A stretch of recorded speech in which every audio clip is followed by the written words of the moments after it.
Isn't it strange how this world works? You walk around thinking people hate you because you're bad, because you're wrong, because you're not enough for their perfect little world.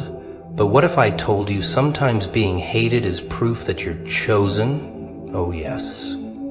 Because when you're marked by something higher, when you carry light in a world built on shadows, the devils in disguise start to notice. Not because you're weak, but because you're dangerous to their game. People think the devil comes dressed in red with horns, right? No. He comes where you never expect him. He comes where light shines the brightest. He comes where God's hand is already resting. You see, ordinary people don't bother him. He doesn't waste his tricks, his games, his little whispers on people walking aimlessly. No, he looks for the ones with direction, the ones carrying something heavy, the ones who wake up every day and still pray, still love, still fight for good, when everything around them looks ugly. Because that's dangerous, that's a threat, that's the kind of human he can't control with simple lies or cheap temptation. He watches quietly at first. Oh, he waits. He studies your patterns, your wounds, your fears, not because he's strong, because he's desperate. You see, when God marks you, the devil marks you too, not to bless you, not to guide you, but to distract you, to drain you, to exhaust your soul until you question your own worth. Because that's his game. That's always been his game. He don't care about your money. He doesn't care about your looks. He's after your mind. He's after your peace. Because if he can poison the head, the whole body rots. If he can plant doubt in a chosen heart, he knows it will crumble from within. That's his best weapon, not power, not strength, but doubt. The chosen ones, oh, they suffer the most. Not because they are weak, not because they did wrong, but because they carry right. The right dreams, the right love, the right vision. And that makes them enemies of darkness by default. You want to know why your life feels like a battlefield sometimes? Why you cry alone with no reason? Why people turn against you without warning? It's not random. It's not bad luck. It's war. Spiritual war doesn't look like Hollywood told you. It looks like sleepless nights. It looks like betrayal from the people you trusted most. It looks like anxiety whispering in your ear when you're standing in the middle of blessings. It looks like sudden loneliness in the middle of a crowded room. That's not coincidence. That's not normal stress. That's a hit. A silent, invisible attack on your spirit. But here's the thing that makes him furious. You're still here, breathing, waking up, praying, trying, loving, laughing, even when it hurts, even when it makes no sense. You see, the devil hates persistence more than prayer. He hates resilience more than worship. Because prayer is loud, but quiet persistence, quiet faith, oh. People wonder why their life is chaos right after they decide to do right. They wonder why when they finally choose God, hell breaks loose. It's simple. Because now you're not harmless anymore. Now you're carrying a weapon. Now you're walking with light that blinds darkness. And that scares the enemy. Not because you're perfect, but because you're dangerous to his plans. He's not scared of the broken. He's not scared of the weak. He's scared of the broken who still believe, the weak who still pray, the lost who still hope. because that's what shatters his illusions. That's what breaks his chains. That's what flips the game. You want to know if you're chosen? Look at your life. Look at your struggles. Look at your scars. Look at your survival. Chosen people don't have easy paths. They have hard beginnings and powerful endings. They don't fit in. They don't blend in. They disturb every room they enter without trying. They confuse enemies by existing. They frustrate devils by not giving up. So when you feel attacked from every side, when you feel like giving up, when you wonder why it's always you, smile. Smile like you know a secret. Smile like you know you're not fighting alone, because every attack on your life is proof you're carrying something the enemy fears. Proof you've been chosen for something louder than your pain. Something brighter than your darkness. Something bigger than your enemy. Isn't it funny how we're told you have to be strong, strong? Strong for who? Strong for what? What if I told you that strength isn't always about power, isn't always about standing tall, isn't always about taking a punch and bouncing back? No, real strength, the kind that makes you dangerous, the kind that makes the devils in the shadows shake. It's a different kind of strength altogether. It's the ability to stay whole, stay sane when the world is doing its best to destroy everything inside of you. You think you know what pain is? You think you know what weakness is? Try being chosen. Try carrying a purpose when every demon in hell is looking for ways to make you crumble. People always want to talk about how the ones who are chosen get this magical fairy tale life, right? They think the chosen ones wake up to sunshine, rainbows, and cupcakes. Oh, they want to sell you that lie. The truth? The truth is the chosen ones wake up every day with battles already underway. They wake up every day knowing that the game has changed, that every step forward will be followed by whispers in their ears, traps laid before them, distractions that want to pull them into the darkness. Do you want to know why? Because light does one thing to darkness. It exposes it. And darkness never likes being exposed, so it fights back, it fights dirty, it fights hard, it fights to win. When you're chosen, the struggle isn't just about getting by. It's about fighting for your soul every single day. It's about holding on to your peace when everything around you is chaos. It's about standing firm in your faith when everything is falling apart. The devil doesn't attack you because you're weak. He attacks you because you're strong. Because you're the kind of person who still has hope after losing everything. Because you're the kind of person who can smile when the world tells you to cry. You're dangerous. Not because you're perfect, but because you're real. Because you're human. And still, when you look at your life and you see the struggle, the pain, the betrayal, the loneliness, realize something. That's not weakness. That's strength. The chosen ones don't have it easy. They don't walk down a road lined with flowers and sweet smells. No, they walk through the thorns, through the mud, through the fire.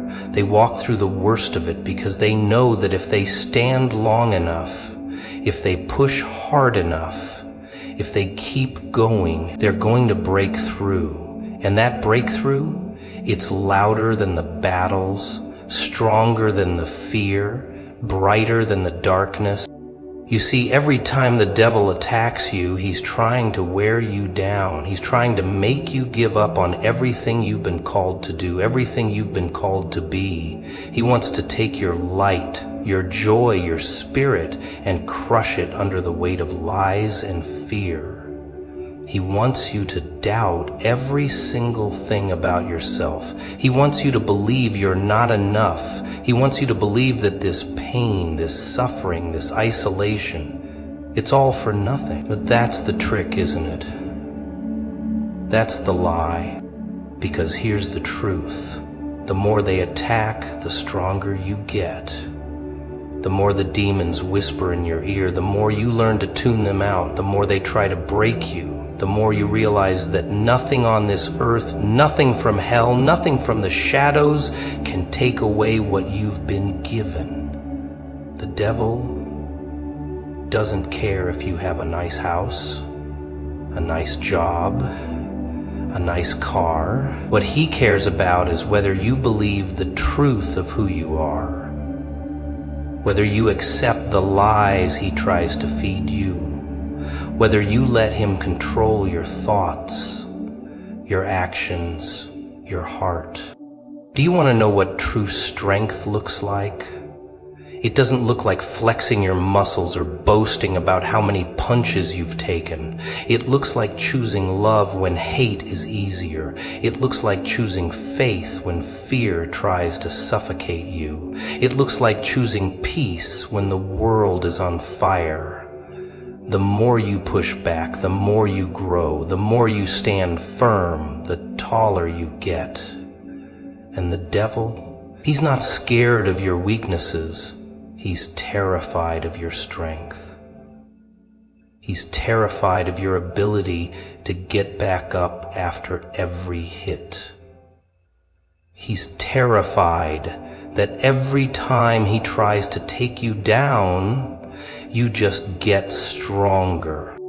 And that's why when the attacks come, when the world turns its back on you, when people leave and the dark thoughts start creeping in, you can smile, you can laugh, because you know that this struggle, this pain, this fight, it's what makes you unstoppable.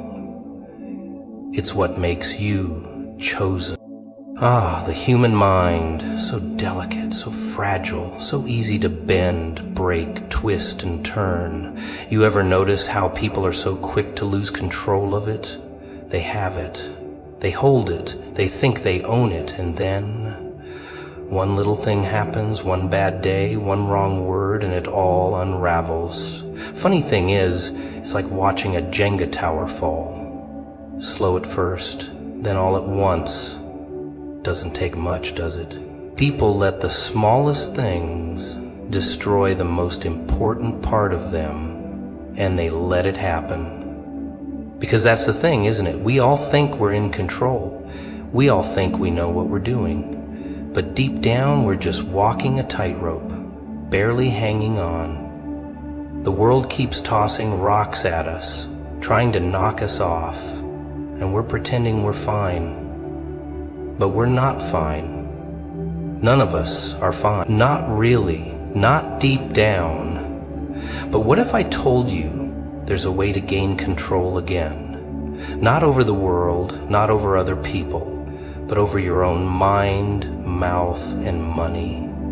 What if I told you that's all you need to turn your life around? You see, the mouth is a funny thing. It can heal, it can hurt, it can build, it can destroy. People don't realize how powerful their words are, how much they can shape the world around them. You've heard the saying, "Sticks and stones may break my bones, but words will never hurt me." That's a lie. Words are the most dangerous weapons of all. They cut deeper than any knife. They wound longer than any fist. And worst part, we use them on ourselves. We talk ourselves out of things. We convince ourselves we can't do it. We tell ourselves we're not good enough, not strong enough. Our mouth, our words, They betray us. We are our own worst enemy, and it all starts with the way we speak to ourselves. So, the first step in regaining control? It's simple. Stop the self-sabotage. Start speaking differently. Think differently. Feel differently. You start taking back control of your mind by taking control of your mouth. Now, money. Oh, money. People think money is just about numbers, right? Dollars, cents, bills, coins, whatever. But it's so much more than that. Money, my friend, is energy. It's a tool, a weapon, a reflection of how you value yourself. If you believe you're not worth anything, if you think you don't deserve success, that belief will leak out of you like an open wound, and guess what? You'll never have it. You'll never attract it. You'll never get it. You'll keep wondering where all the good things are, and you'll keep looking for them in the wrong places. You'll keep blaming others for your misfortune, when all along, the only person standing in your way is you. But the thing is, once you realize that money is just an extension of how you see yourself, you can begin to change the game, start seeing yourself as worthy of abundance, worthy of success. And suddenly, money doesn't seem so elusive. It's not about how hard you work. It's about how you think, how you act, how you align your energy with what you want. Control your money, and you control your life. And then the mind. Oh, the mind is the master of it all, isn't it? It's the root of every thought, every belief, every choice you make. It's the ultimate weapon. The one thing no one can take from you unless you give it away. But people do give it away every day. They let other people, other forces, take control of their thoughts. They let fear, doubt, negativity, insecurity, whatever it is, sneak in and take over. And they don't even realize it. Your mind is the battlefield. If you can't control your mind, nothing else matters. You're just a pawn reacting to everything life throws at you, completely at the mercy of everything and everyone around you. But if you can master your mind, that's where the magic happens. You can bend reality. You can take back your power. You can take back your choices. Because once you control your mind, nothing can stop you. So why do people fail? Why do they fall apart? Why do they give up? It's simple. It's because they let all of these things slip through their fingers. They let their minds get clouded, their mouths run wild, and their money slip away because they don't realize they have the power to control it all. They think they're victims of the world, when in reality, the world is a reflection of what they allow. Your life, your success, your happiness, they're not out there somewhere waiting for you to stumble upon them. No, they're within you right now. And once you realize that, once you realize you've had the keys to your own life all along, well, that's when things start to change. That's when you stop being a puppet and you start being the puppet master. You stop letting life control you, and you start controlling your life. But you have to take the first step. You have to take control of your mind, your mouth, and your money. And once you do, the rest of the world will be at your feet. Oh, isn't it just delicious when the tables finally turn? When everything you've been told, everything you've been fed about what's right, what's good, and what's proper gets flipped upside down, shaken around, and thrown into the air. You see, society's been playing this game with us for so long, making us believe that if we just follow the rules, if we just keep our heads down, if we just do what's expected, we'll win. They made us believe that we were supposed to play nice, smile, and be happy little robots. But who are we really fooling here? Who's winning this game? Certainly not us, not the ones who've been sitting, waiting, playing by someone else's script. And let me tell you something, if you keep playing by someone else's rules, you'll always lose. So let's talk about that little thing we like to call control. People think control is about dominance, right? It's about being on top, calling the shots, showing everyone who's boss.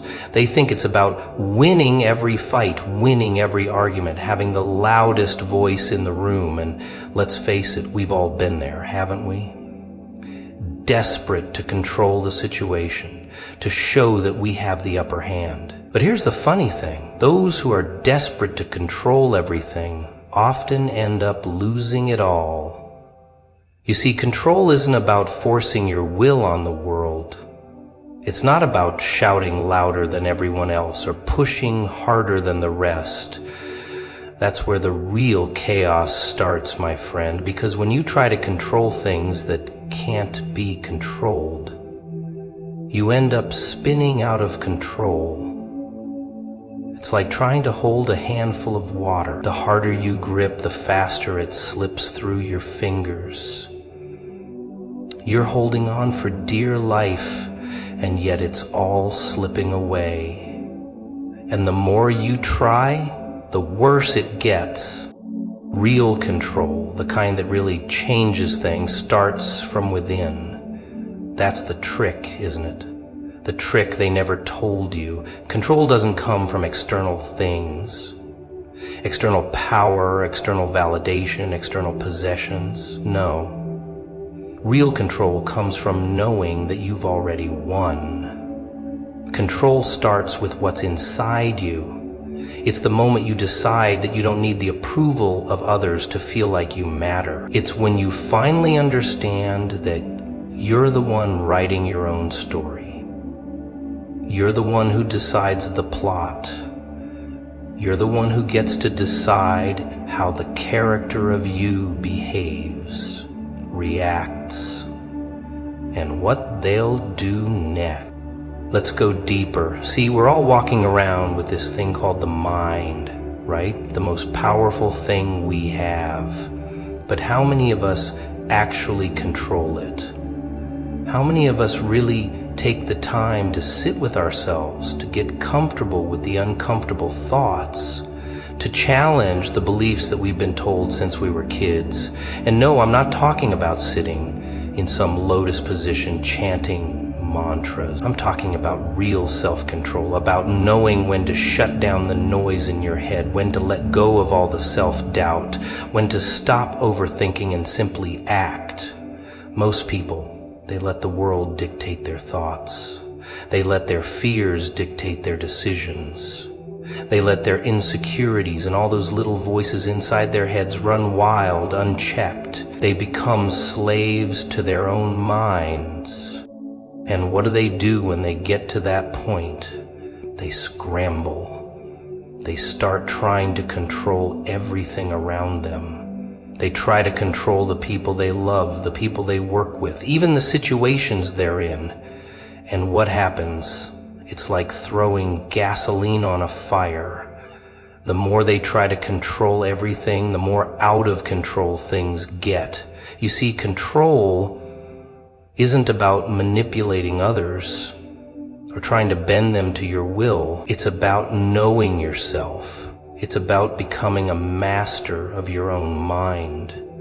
You've got to have that quiet confidence, that peace that comes from within. That's real control. But here's the thing, it's not about being perfect. Control isn't about having everything in its place all the time. No. That's the illusion. That's the trick they sell you. Life is messy, life is chaotic, and trying to pretend otherwise is just exhausting. Real control is about accepting that chaos, making peace with it and learning how to flow with it, not against it.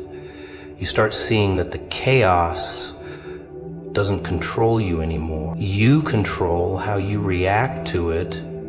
You control how you perceive it. You control how you adapt to it. And that's when you stop feeling helpless. That's when you stop feeling like a victim to the world around you. So what's the real power here? The real power is knowing you don't need to control everything. The real power is realizing that your life is yours, and no one can take that from you unless you let them. No one can make you feel small unless you give them the power to. That's the first step in mastering control. The moment you stop letting the outside world dictate how you feel inside, when you stop seeking validation from others, when you stop allowing other people's opinions to shape your reality. And let me tell you, that's a scary thing for most people. They think they need to be in control of everything. They need to be in control of their situation, of their money, of their relationships. But when you truly get it, when you really grasp the power of letting go of control over things that don't matter, that's when you stop being a prisoner to your own fears. That's when you start winning. Ah, control. It's such a beautiful word, isn't it? So sweet, so seductive, like a tempting whisper in your ear, telling you that if you just had more of it, everything would be perfect. You'd have it all together. You'd have people doing exactly what you want. You'd have the perfect life, the perfect career, the perfect everything. You could tell the world how it's supposed to be, and it would fall in line. Doesn't that sound lovely? Who doesn't want to be in control, right? Who doesn't want to feel like they're running the show? But here's the kicker. You already know deep down that control is a game, a trick, a beautiful, shiny trap designed to make you believe you're in charge, when in reality, the whole thing's already spinning out of your hand. Oh, the illusion of control. Wasn't it delicious? You think you can control everything, but the truth is, control's like holding on to sand, trying to grip it so tight it slips away, runs through your fingers. You grasp harder and it vanishes faster. And there you are, staring at your empty hands, wondering how the hell you let it slip away. You don't control your job, your relationships, your circumstances. You never did. You think you can, though. You think you can command the world, tell people how to behave, where to be, and what to do. But that's the trick, isn't it? You can't force others to act the way you want. You can't control the world. You can't stop bad things from happening or make everything go your way. It doesn't work like that. Here's the truth, though. The real magic happens when you realize that you don't need to control everything. In fact, the more you try to control, the more out of control things become. The more you cling to that illusion, the more you sink into a pit of frustration, because life doesn't bend to your will. Life has its own rhythm, its own chaos, and when you try to force it to behave, it pushes back. And that's when the cracks start to show. That's when you realize that all that time you spent trying to control things was just you wasting energy, fighting against something you'll never win against. The world doesn't play by your rules. The world's got its own rules, and it doesn't care what you think. But here's the beauty of it all. Here's the real revelation. When you stop fighting to control the uncontrollable, you start winning the biggest game of all. You win freedom. You stop being a puppet to your own desires, your own whims, your own fears. You get to take a step back, and guess what? You can breathe. You can finally take a breath and realize you're not in control of anything, and that's okay. It's okay to admit that you don't have all the answers. It's okay to admit that you're not the master of the universe. Because when you do, when you finally let go of that need to control everything, you realize that you were never meant to control the world around you. What you were meant to control is yourself. And that's the secret no one tells you. The real power isn't in trying to control everything. The real power is in learning how to control yourself, how to control your reactions, your thoughts, your feelings. That's the game changer right there. That's the piece they left out of the puzzle. Once you realize that the only thing you can control is your response, everything changes.